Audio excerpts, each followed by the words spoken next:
even dogs, like, the way they actually sit down to do their business can actually, it's oriented towards one magnetic pole or the other. Two magnetic pole, the number 2 magnetic pole.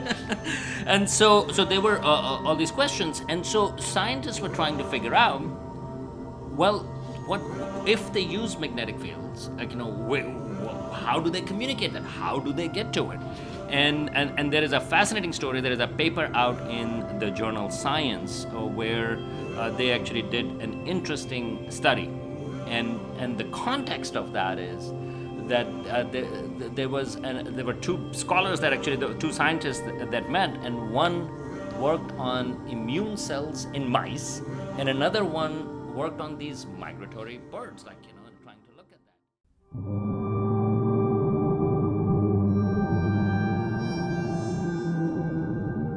Time for some more kitchen table astronomy at the Amherst kitchen table of Salman Hamid, Mr. Universe, proudly sporting his fabulous 413 t-shirt, all for one, and 413, which we really appreciate. We're going to have a wide-ranging conversation of sorts today that will eventually end up with pigeons. And no, our old buddy from Northampton, Mo Willems, will not be part of this conversation, but I did just go visit him in New York City, which was really fun. We're also going to talk about meteorites and aliens. Let's start off light with meteorites, which meteorites are meteors that fall to the Earth, as we've all learned from the They Might Be Giants song and whoever wrote it before them. But over Boston, just this past weekend, I have a text thread with all my old Boston buddies, and immediately they were all like, "Did you guys just hear that explosion? What was it, a 3-meter wide meteor came through the atmosphere, became a meteorite, and made a sonic boom that, like, shocked all of the greater Boston area." Right, and the sonic boom happens as sort of like, you can hear with planes as well, which move faster than the speed of light. Yeah, It's sort of terrifying speed of sound, not speed of sound. Yeah, they break the sound barrier, and you literally hear it break. And that's what that was, unfortunately. And because I got a lot of emails as well and texts as well, like, and I did not hear it. I didn't hear it either. Or I heard it and I was like, yeah, probably some fighter plane. Yeah, sort or of like, car backfiring or something like that. Yeah, so I missed it, but it's kind of cool. Yeah. It reminds us about two things. One, that, we live in nature, meaning to say that, well, these are natural things that happen. And second thing is, holy crap, we live in nature, and things can We're under attack from outer space. And things can also kill us, and we cannot ask dinosaurs anymore, but except for the birds. Mm-hmm. Back to the pigeons. Yeah. So the big ones of these meteors and meteoroids, for example, can also kill species, which they have done before. But this one was much smaller than the one that killed the dinosaurs or many other extinctions that have happened over the history of the Earth. And so, but it's just a reminder. Well, we live in an interesting place. There is stuff out there. There is NASA in the 1990s was given a mandate to actually locate most of sort of like, threatening Earth, potentially Earth impacting asteroids that are over then. Initially it was over a kilometer, then it was half a kilometer. And that's how we know where they are and it might come in. But smaller ones, sure, they can come in. And now with the Vera Rubin Observatory, which we have talked about, an amazing observatory that recently started mapping the entire sky every 3 days, it has been finding meteoroids left and right, or up and down, I guess. Well, I guess it just stopped. All over the place. And it's good to know that we're keeping tabs on it. If a big one were coming, we would at least be able to see it coming, probably. If a comet is hiding behind the sun, it might be headed right for us, and we wouldn't have any time, and we would all die. That's fun. The other thing we talked about a couple weeks ago was that we had heard that ALIENS.GOV was a new website. And now we've been seeing all of these UFO releases, usually on Fridays, about things that the U.S. military usually has seen in the sky. Interesting things, video that's unexplainable, fascinating stuff. And then this Friday, I started seeing, trending on social media, a missive directly from the White House at aliens.gov. I thought it was fake. Then you sent it to me, and I was like, oh no, I went actually to aliens.gov and saw it myself. I will read to you what it says Hold on. But it's not at aliens.gov. and that's where the confusion is. It is whitehouse.gov/aliens. But if you go to aliens.gov, Oh, it redirects you to this site at whitehouse.gov. And here is what it says. For people that want to believe in aliens, the most powerful office in the entire world put this out on Friday. They walk among us. For 60 years, the U.S. government has kept a closely guarded secret. Aliens have been walking among us, living in our neighborhoods and intersecting with us in our daily lives. They've shopped in the same stores, attended the same classes as our children, and lived seemingly normal human existences, with one exception. They do not belong here. Millions arrived under the cover of darkness and embedded themselves directly into our society. Countless presidents, congressmen, and senior officials knew exactly what was happening. Instead of protecting American citizens, they chose to cover it up and even accelerate the invasion until one man finally had the courage to tell the truth.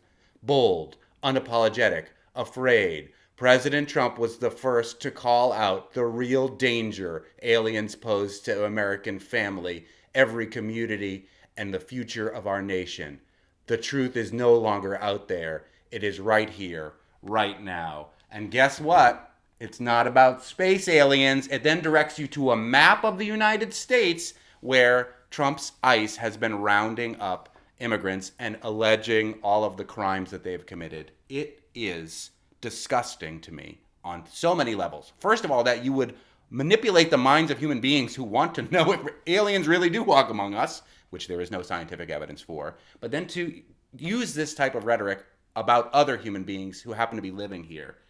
As an immigrant to this country, Salman, I'm imagining it makes you even more disgusted.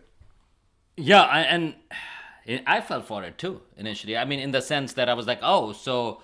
Yeah, you sent me the thing. Like, look, he's saying that there's aliens walking around. Right. I'm like, I think you need to go past the first part of this paywall and see what it really is. I mean, I was initially incredulous about sort of like, the White House would put something out like that, and I was upset about from the intellectual perspective about muddying up the waters regarding a search for life in the universe, and we have talked many times about that. But then when I look back, and then you pointed out, go down actually and look at the map, then it was just disgusting, right? I mean, and it explicitly talks about the map that if you see alien abductions, don't worry about that. Like, this is in some words, sort of like, that this is to make you safe. And what he's talking about is about these ICE folks picking up aliens, people who look like migrants, right? And I have to be very clear about that, because it's not about whether they know. Oftentimes they've picked up American citizens as well, but people who look different than what the president and his many of his people in the administration think should not be here, right? Myself included, by the way, just to add that. And so what is... I'm not saying anything new. It is, of course, it is disgusting and things like that. But to me, it goes back to the point that this administration, this White House, is not what you would call sort of like in succession. They're not serious people. Meaning to say that even when it comes down to the issue of, you may believe in conspiracy theories, and I'm willing to give respect to people who genuinely believe. For them, it's all a game. To them, everything is about media for getting attention, but they're not interested in finding out whatever it is. And again, people who believe that UFOs are alien spacecrafts, or there might be aliens out there, people who believe, right? I think I do want to give them respect because of what they believe. People believe in alien abductions as well. There might be a lot of reasons why they believe that. And the problem with this type of thing is that for them, everything is just for trolling. And by them, you mean the White House. The White House is trolling these people that earnestly believe that aliens walk among us. We don't believe that necessarily, but we respect the people that believe that. Right. The White House, which has access to all these classified documents and have been tilting towards the idea that aliens do walk among us in so many different ways, have now totally trolled all of those people and also offended anybody who has any empathy for immigrants in this country. And again, it goes back to the thing about distractions. And I mean, we bring it up, so it's like, now it just seems like, who cares? But like, the Epstein files, like, so anytime for them, it's all a distraction. So it doesn't matter. Now, what happens when, and I am using the word when there is a real emergency, and not about extraterrestrials. Although we might find out about that when Disclosure Day comes out, because also Steven Spielberg has been making it seem like there are real aliens walking among us. I don't know what to think. Right. So, but I mean, if there are real emergencies, and that's when it will come down to, I mean, we have an Ebola crisis, for example, happening in other places. I had mentioned before on a very, very small scale, like, like, for example, I've been told to get shingles vaccine, and then suddenly the FDA said, or the CDC said, oh, shingles vaccine. They have removed the category of being a safe vaccines along with COVID, and now I'm not sure yet, right? So again, my point in all of that is that you have to be able to have a certain level of trust in the government, right? And so now I feel like I seem like Joe Rogan or somebody else, but the problem is that with these type of trolling things, which again, there is no reason to do this other than to troll, because those things are happening. ICE agents are doing these things, and yes, President Trump wanted the alien files to be released. Yes, those are being released, but to put it like this, simply to troll, it just erodes the information that is coming out. They erodes the trust, whatever you might have left. And even if you are against sort of like, the Republican Party, or you are a Democrat, and so on and so forth,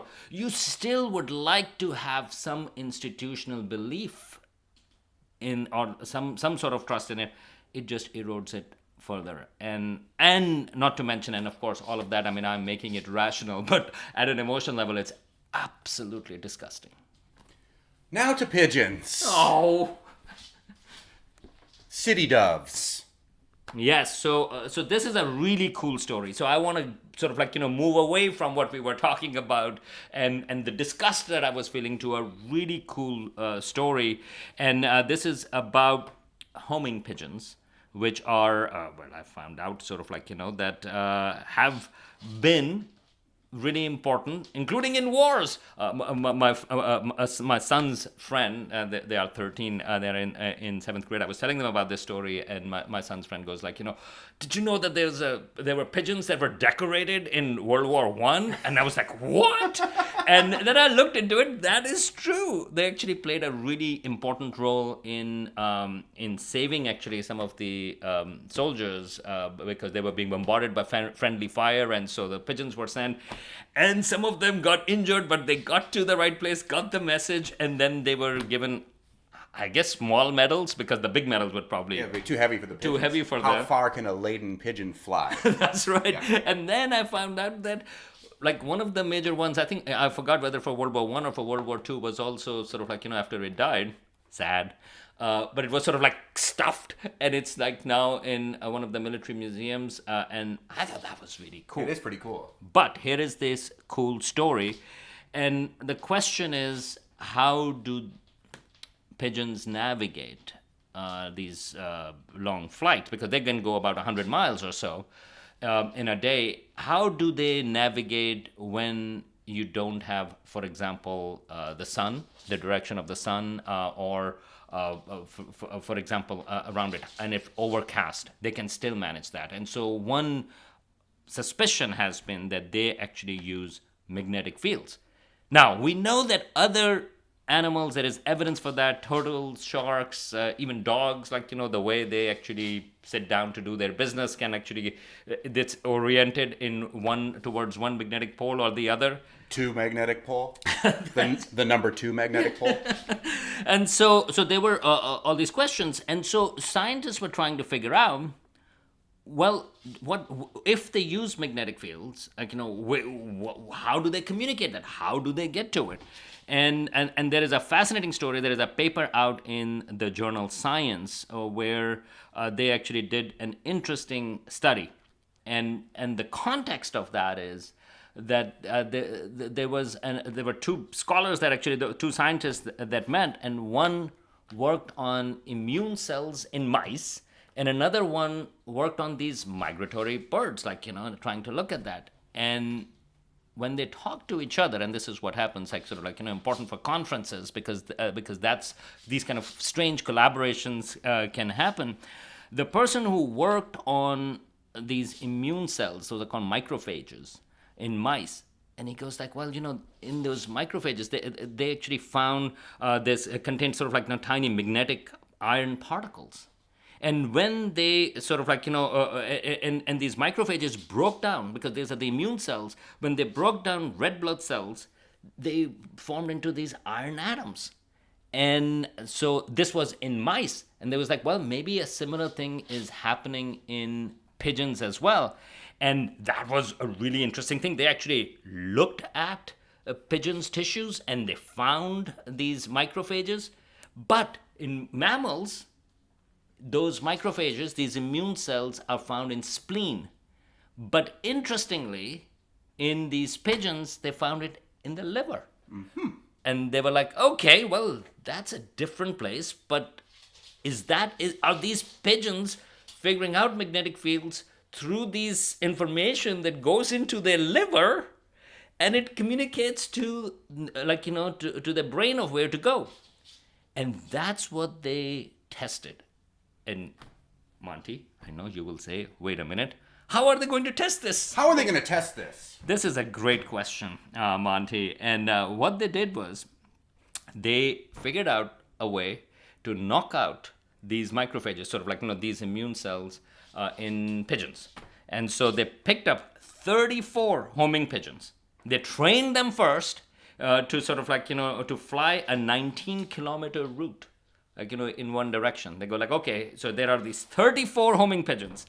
And then during the day, normally you could expect sort of like, position of the position that they would use position of the sun to go and come back. Well, they injected about 18 of these birds with this chemical that would knock down these macrophages, that would break down those macrophages. They won't have that. And then release them on an overcast day. And sure enough, what they found was that all of them basically got lost. Now, they had GPS sensors, so the scientists could track them, but they were going all over the map. Okay, but then they finally came back once the sky got cleared up and they could figure out where the sun was. So the sun was still during the daytime was the primary thing, but if the sun is not there, they completely got lost because they didn't have those macrophages, those immune cells in it. Well, so they had also released separate 16 of the pigeons where they just gave them an injection, but that didn't sort of like, had any chemical, a placebo. Which, by the way, my question was like, why do you have to give them a placebo to the pigeons? I mean, they're like, oh, well, those guys are getting it. Yeah. Anyway, they gave them the placebo and they had no problem. They went in straight to the place and came back totally fine. So again, the ones which killed off those immune cells, 18 of those pigeons, they got lost when it was overcast conditions. And the 16 that did not came back are totally fine. So that was really cool. But again, they wanted to test. Well, maybe it's the drug that did it, like, and not necessarily because it killed those particular immune cells that may have this iron stuff that can help them with magnetic fields. And so they actually gave them, again, they sort of like, this drug, killed off those cells. And but they sent them out in a normal sunny day. No problem. They actually went in, so it wasn't the drug that did it. So it is the sun. They're still mostly navigating, homing pigeons, mostly navigating via the sun. But these scientists are saying that there is a chemical in their white blood cells in their liver that helps them navigate using the magnetic fields. That's right. Immune cells, like, that, and what they don't know and what they are trying to figure out is, because you still have these questions, but how? Well, as it turns out, there are some neurons close to the liver in pigeons that neurons are connected to the central nervous system. And so they think, well, whatever happens. So now the question, what they want to what they want to answer is, well, but exactly how is that information being transferred to the brain so that the pigeons know which way to fly? But it is such an amazing way of testing it. I mean, I love these. We have done, for example, dugong moths. They use stars, constellations, sort of like, the patterns of stars to fly in Australia. We've done dung beetle using the Milky Way to sort of like, find direction. And here you have these pigeons using Earth's magnetic field to navigate when, for example, you don't have the sun that is available at that stuff. Now, this is amazing, and this is what we are learning about nature, learning about evolution in some sense. And I was really fascinated. I was thinking about, we think about life on other planets. I mean, what if, we are thinking about how do we look at it? I mean, for us, eyes are so important that they are giving us direction in some sense, and we are looking at those things. You can have species in places which navigate through magnetic fields, or magnetic fields become the crucial thing. You can have planets like that, especially planets that may have a stronger magnetic field, and there are some speculative papers. I actually looked at some of them, and they imagine a planet near a highly magnetic neutron star, for example, where what would such a life that is evolving in highly magnetized states, how would they use magnetic fields? It's a fascinating thing. And again, it goes back to this thing that when we look for life elsewhere in the universe, we are trying to look for life as we know it, because we cannot look for life as we don't know it, because we don't know it, right? I mean, so that's very hard to find. Yeah. People often say, well, why are we still limited to because it's by very nature. We don't know what we don't know, like, to quote Donald Rumsfeld at some point. And so you might have life forms. When I read a couple of these papers, which actually talk about sort of like, they can use magnetic fields as energy as well for them, which again, for us on Earth, it's much weaker, the magnetic fields. You cannot do that, but in other environments it could be. But you can also have species that predominantly, I mean, here, this is their backup system. Like, that, okay, well, if the sun is, if things are cloudy, well, let's use our magnetic field, or at nighttime, for example, if they have to go.